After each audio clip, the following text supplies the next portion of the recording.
Hey, I got a quick message for you today. You ever met somebody, had a chance to meet somebody in person before you even met them, before they started talking, whether it was an event or just at a church or somewhere, and you just like, before you even had a chance to meet them, you could tell that person is powerful. Something about the way they look, something about the way they talk, they carry themselves, you're like, that is a powerful person. You ever had that experience? Raise your hand. Yeah. You ever had that experience and then it was busted? Like then they did this and opened their mouth and you're like, oh, wow, was I wrong, right? Sometimes, unfortunately, they can talk, they can look powerful, and they can talk really powerfully, and they can help other people really powerfully, and then you go spend some time with them. Their home environment, how they treat their spouses, how they treat their not so powerful, right? So there's a lot of levels of power, as we have physical, spiritual, relational, financial. The whole purpose of this organization is to help people to be powerful across all four of those domains, so that you can actually go out and live your greatest calling and actually do the thing. If you go out and make a lot of money, and you screw people over and jump all over people and push them down, you are not going to reach the mountaintop that God created you to reach. If you do that at the expense of your family, you're not going to be there. If you do that at the expense of your health, you're not going to be there. If you push off money and just say, hey, I'm a good person otherwise, but I'm not, that's, the money thing's not me.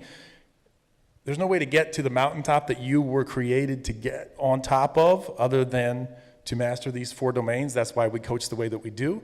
And that's why we created this organization. So if I could put one thing in your brain for the 8 hours that we've got today, it would be this distinction between power and non-power. We don't use the word weakness because there's lots of versions of non-power. A lot of things that might look powerful that are not powerful.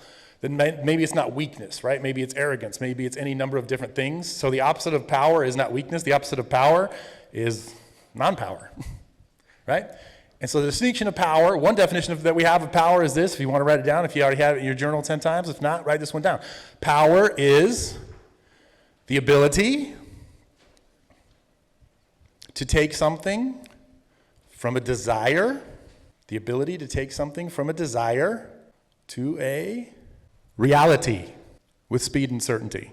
Power is the ability to take something from a desire to a reality with speed and certainty. So what do I mean by a desire to a reality? That means I want something, and now I have it.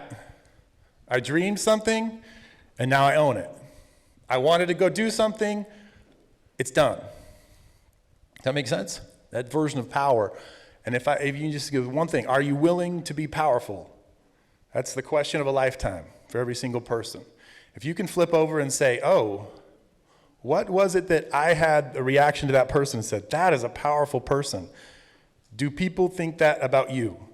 Do people have that experience with you? Can they tell by the way that you look, by the way that you present yourself? When I say the way that you look, I am not talking about superficial versions of beauty or wealth or power or specific types of dress code. What I'm saying is if I look at you, do I assume that you are a powerful person?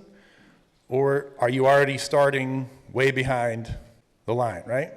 Do you have to convince me that you're powerful in spite of the way that you look, right? Number one, if I look at you, are you powerful? Number two, when you speak, do you speak with power? And number three, do you have integrity? Do you do what you said you would do? And if you can be the person, flip over when somebody says, that is a powerful person. If you will dedicate yourself, commit to creating that in you, you will start to do this little shift of I desired it and now I have it, I desired it and I did it, I desired it and now it's real, so much faster. I've been one of the slower people, perhaps, in Setema's orbit to do this, so I speak with some empathy. It's not easy. It is the decision of a lifetime. Will you step up and be powerful? Or will you continue to try to get what you want through just ignoring your way of being and just trying to overcome it with activity? Work is great. Activity is great.